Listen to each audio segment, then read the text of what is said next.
Hi, welcome back to Wade and Zala. I thought I'd take you guys along today. I'm going to build a chicken tractor, budget friendly.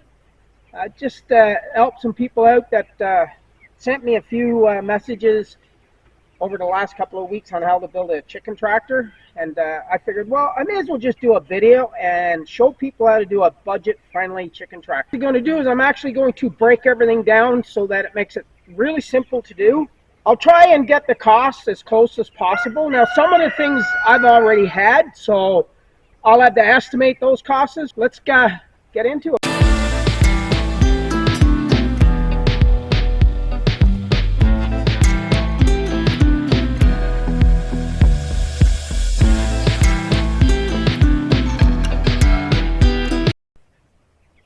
Now, so this is a side panel that I've already put together.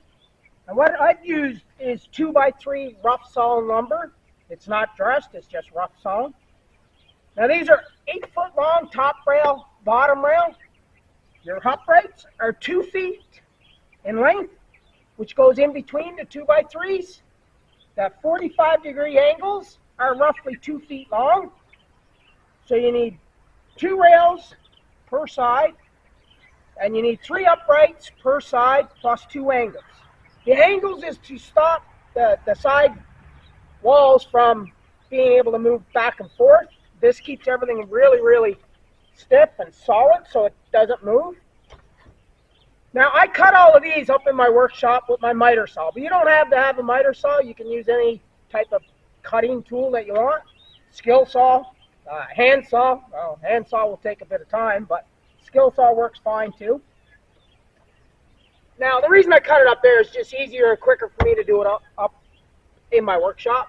So I'm just going to show you how I'm planning on putting it together down here, because it's a fairly big unit and it's pretty hard to move around. If I build it in my workshop, I'd never get it out through the door. So I always do my 2 side panels, and then I put it together down here in the actual pasture where I keep my... Now the end pieces, which are the rails, the end rails are 4 feet long. So they go in between each of your sides.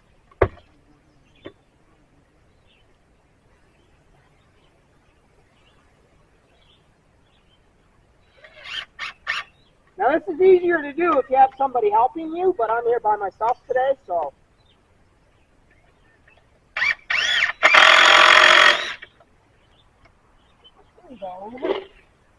These screws out here. My horse has spent a lot of time out here with the chickens as well.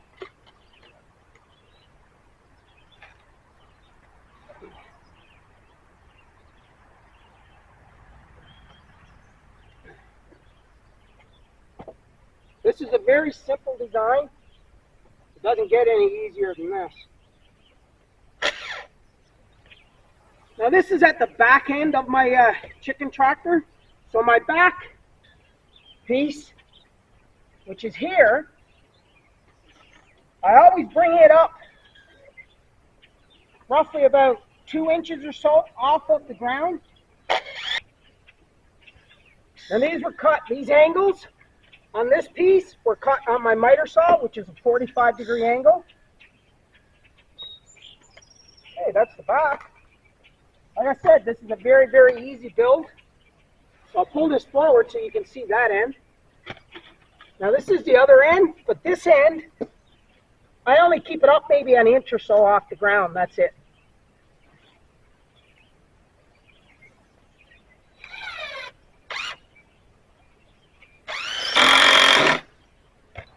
One thing you got to be careful of when you're using rough lumber is slivers.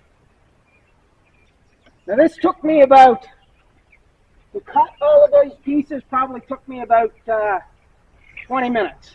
I had it all cut.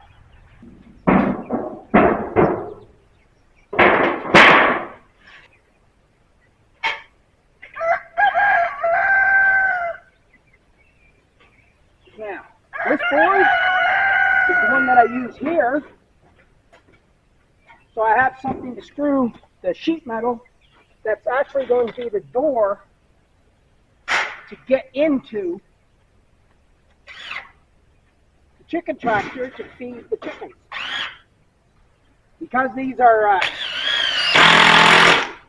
actually 2 inch by 3 inch, I countersink the screws a little bit more.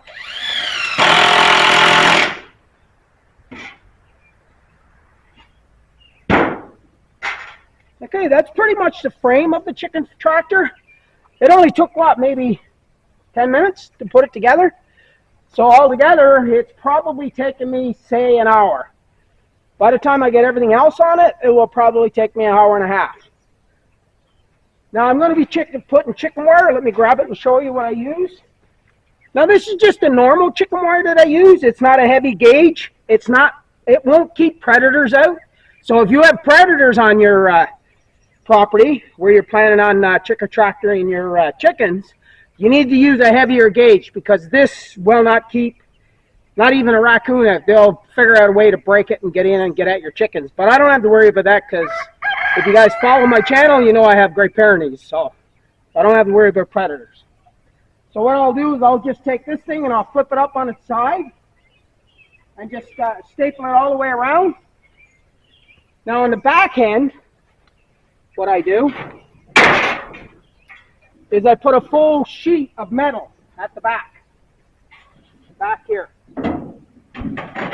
Because when you're doing your chicken coop or your tractor, the chickens need a shaded in area so that they're not exposed to the sun all the time, because they need to be able to get out of the sun, because it can get pretty hot. Because now what I'll do is I'll leave a detailed material list, the lengths of the top rail, bottom rails, the uprights, the angle pieces, everything that you'll need to know to build a quick chicken tractor. Now this chicken tractor will hold about 15 meat birds.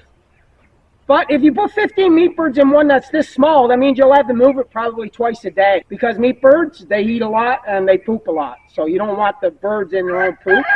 And if you let them stay in one place too long, your pasture where they sit, if they stay too long, they could end up actually killing your grass. Small ones, if you put a lot of birds in these smaller ones, you have to move them quite frequently. The bigger ones, that big one there that I have, I'll show you guys. This is the one I built before, or one of the ones.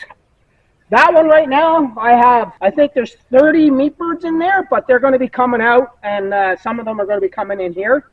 Because it's okay when they're small, but 30 to 40 birds in there is like limit once they start growing and getting a lot bigger. Put the back piece on. These are the two side panels. Now the side panels, they don't go all the way to the top because I want airflow. Is keep them up off of the base, maybe about 2 or 3 inches up, because you want airflow getting in there. Now if you're in a really cold climate and you're putting your birds out early, then you want those two back panels, you want them all the way down so the air can't get in there and the birds have somewhere to stay warm at night when it gets really cold. But we're gone past that cold stage here now, so I can actually lift them up. This guy here will be my hinge for the door that I put on here. I'm probably going to end up making a wooden door for here, but you can use sheet metal. I'll show you what I did on this one for the doorway. I never spent a lot of money on a door. I didn't use hinges or anything like that.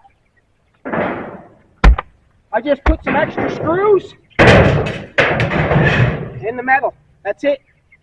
This one here is 2 years old. It went all through last winter. I raised, I think, 40 meat kings in that one last year. It works great. This guy over here, like this thing is solid, like really solid. It ain't gonna move at all, and it's very easy to move.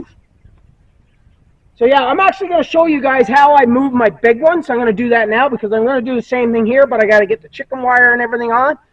You guys don't really need to see me. I just use a stapler and staple it all the way right down here in the bottom of this chicken tractor, right here. So what I did is I took this is an old one that I had kicking around the farm. It's just a trolley. The tires were toast on it. So what I did is I took a 2x2 and I notched it so that there was a gap on the back part here. And I put long screws in the bottom of the trolley. They stick up 1.5 inches. They stick underneath. And they just lift up that, and then you can just move it lightly. I don't want to move it right now because I just moved it a couple of hours ago.